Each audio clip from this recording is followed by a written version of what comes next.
Vice ganda ginulat ang lahat sa kanyang naging big revelation kina Maris Lacal at Anthony Jennings. Tila trending at mainit na pinagpipiestahan ng mga netizens ang pagkakaroon umano ng ugnayan ni Anthony Jennings at Maris Lacal matapos muling magtambal sa Metro Manila Film Festival na Grand Media Day na pinagbidahan ni Vice Ganda.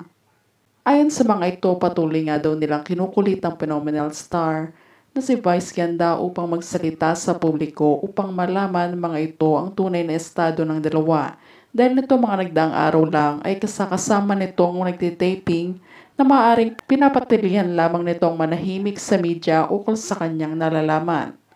Sa kaalaman ng marami ng mga showbiz columnist na nga din ang siyang nagpatunay at nagbigay ng hint at mga speculation kina Maris Lacal at Anthony Jennings noong maghiwalay sina Maris at Rico nitong July 12, 2024. Isa na nga sa nagpatunay si Ogie Diaz na maglabas ito ng blind item mula sa kanyang source.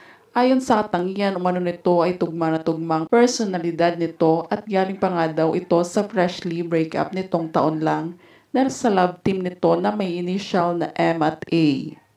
Samantala, pinutakte naman ang comment section nito na mayroong binash ang aktres at pinag-mention sina Maris at Anthony at may ilan na isinuwalang bahala na lang ang issue na ito. Dahil sa itsura at postura nga daw ni Maris ay hindi malabo na ipagpalit nito si Rico sa mas bata. At kung talaga nga daw na magloloko ang isang tao ay magloloko kahit na anong kabaitan at bantay mo dito. Ngunit sa pagkakataon naman na ito ay naging tahimik at naging missing in action naman si Maris at Anthony sa showbiz industry. Usap-usapan pang lumiba ng sabay ang dalawa matapos sana mag-promote sa upcoming movie nila ni Vice Ganda na Fiesta Grand Media Day. Dahil isa nga din sa mga kasitong si Maris at Anthony na love team din sa istorya.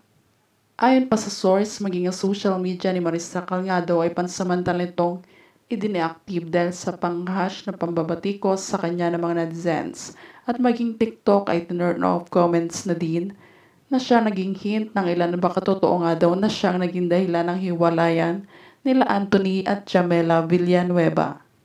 Samantala, sa kabila naman nito ay patuloy pa nga din ang pangungulit at pag-mention ng mga netizens kay Maris Lacal upang alamin mo nila magiging reaksyon at paratang nito sa ibinulgar na lihim na relasyon nila ni Anthony Jennings at sa mga screenshot na siyang nagpatunay ng lahat ng ito.